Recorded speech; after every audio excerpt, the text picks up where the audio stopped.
Hey there, figured I'd just do a quick upload on putting a 6.7 valve cover on a VP44 24 valve truck. So this was totally bolt on. The only thing is this lower valve cover piece. On the Commonrail truck, there's an extra bolt hole in the front and the back that they use. So the VP heads don't have that, but still with all the other bolt holes that it has, I've had no leaks and it sealed pretty good. The other thing to note is at the back inside of it, where the head stud is, this head stud is on the opposite side of the back of it, is on the inboard of it, and you have to shave off part of the lower piece. You also need, the middle piece is the injector harness gasket. So the plugs are supposed to be like right here, and I cut them off just because, you know, clean it up a little bit. So yeah, that's the most expensive part probably in the whole thing, is having to get that injector gasket. And I cut off all the wires and stuff inside there.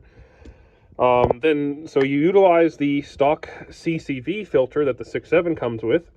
And how I have mine routed is there's the front breather on the 24 valve. Unless you're a 98 truck, then you still have the one on the tappet cover. But the later 24 valves have the front breather. So I ran that hose into the valve cover here. And then I have the other side of the valve cover, because I think it has a system here. So this is from the factory 6.7. This is meant to go into the turbo. So now all your crankcase pressure is now pulled by a vacuum by your turbo, just like the 6.7 was. This helps ring seal, improves power. Might give you a little bit more mileage or something like that, but generally it's just a good thing to do. It'll help keep your leaky engine from leaking too much as well. I noticed that I'm missing this little plug right here, so that gets pretty tight to the intake horn. But you could also, if you had the breather on the tappet cover, you could plumb another one to right here.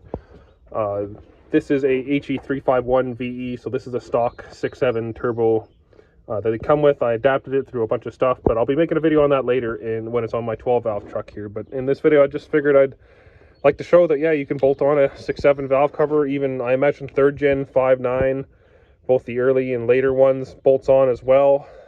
Everything works fine. No real clearance issues or anything like that. All the heater hoses work. Yeah, you can even gut the CCV if you want, just leave it open and then just still run this dumping to the ground. But I figure instead of having that leak on the ground and kind of soak the bottom of the engine, it's best to just run it through the valve cover. I'm not really too sure how you do this on a stock intake system. I was thinking that if you had the stock air box and you have that little filter minder that you'll go and push it and it kind of lets you know how worn the filter is, that you could plumb this hose into that if you remove the filter minder, and then that's an easy kind of OE location to plumb the hose into. So this is just some random intake horn here, kind of fabbed up. Yeah, that's it for today. Just a quick little video showing you what you had to do. Right on.